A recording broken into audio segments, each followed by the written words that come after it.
Hi, my name is Anna Norton, and I live in Chicago, Illinois. I've been living with type 1 diabetes since 1993. As a Cuban American woman, one of the challenges that I have encountered within my own community of Hispanic Latino relatives has been balancing respect for my elders and empowering myself and advocating for my own health. For many years after my diagnosis, I was dominated and felt very ashamed of living with diabetes and wanting to experience things like people that didn't have diabetes would experience. For example, going out and having dinners and sitting around my family table. Most of the time, I felt very judged and stigmatized of the choices that I was making, even though I was managing my health very well, and I was learning a lot about diabetes in my early years of my diagnosis. However, it's really difficult to almost stand up for yourself within the community because you don't want to be disrespectful. I did not want to show any disrespect to my parents or to my relatives or family friends in gatherings and things like that. Um, Over the years, I learned to really empower myself and empower my parents and my closest family members. But many years after my diagnosis, at my wedding shower, the stigma prevailed itself once again. We were celebrating. It was a really happy time. Weddings should be joyful regardless of where you come from. But we were merging lots of different cultures and ethnicities and races, and it was a very happy day at my bridal shower. And I remember there was this beautiful cake, and everyone was served cake. It had a cake picture of my husband, my current husband, and myself, and it was just really nice cake. It was a beautiful cake. They served it, and someone brought me a piece, and I was very happily eating it. And a close family friend came over to me and whispered in my ear, "You shouldn't eat that. You have diabetes." And I remember taking the fork out of my mouth and just kind of placing it on the plate. And rather than saying, I can eat this, I wear an insulin pump and I have covered the carbohydrates for this piece of cake, or I have been planning to eat this all day, or just frankly saying, this is a celebration for me, I felt really ashamed. Um, and I didn't know what to say.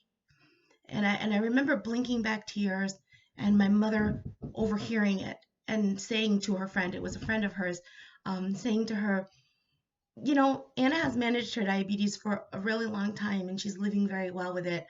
And she knows what she's doing. And there's nothing wrong with her having a piece of cake on the day of her wedding shower or any day that she chooses to have a piece of cake. And for me, that was so empowering because someone had stood up for me and for my health and for the choices that I made, but also understood that I could do it, and took away that shame. And then my mother looked over at me and she said, "Eat that cake. It's your cake. You deserve that cake." And I had never really thought about it that way. And from that moment on, I never, ever allowed myself to feel judged in my community among people that do love me and people that care about me. But I never allowed that judgment to bring me down or to make me feel ashamed again. This is a big challenge in our communities. The Hispanic Latino community, we are not always aware, we are not always educated about the truths about diabetes, nor are we educated about the misconceptions and the fallacies that come with not knowing about a disease that affects many of us. And so it's very, very important for younger generations to teach, to talk about their own experiences, to educate themselves, to educate their family members, to go on, not be afraid of the stigma, to start to erase that, to say, this is not what diabetes is. We can eat healthy and we can not eat healthy sometimes. We can have a piece of cake to celebrate something. We can eat something around the dinner table as we're celebrating. There should be no reason that diabetes hinders us from being who it is that we are inherently. That's really, really important. And that's a message that we need to continue to convey to our community. It will always continue to be a challenge, I think. But as we learn and as we grow, we can start to shift that and shift the notion that people have about diabetes. One of the best things about that moment was the support that I received from my mother. My mother, who does not live with diabetes, who did not really care for me much when I was diagnosed with diabetes because I was already a young adult. And so I really managed a lot of my care.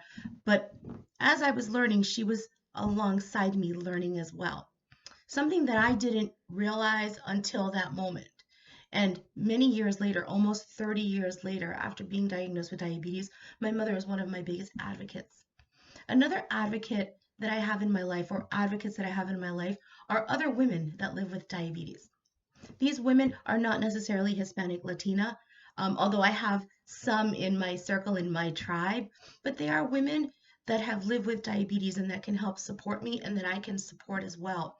There is nothing that compares to speaking to another woman about an experience that you have had with diabetes that you have been very cautious to discuss with anyone else.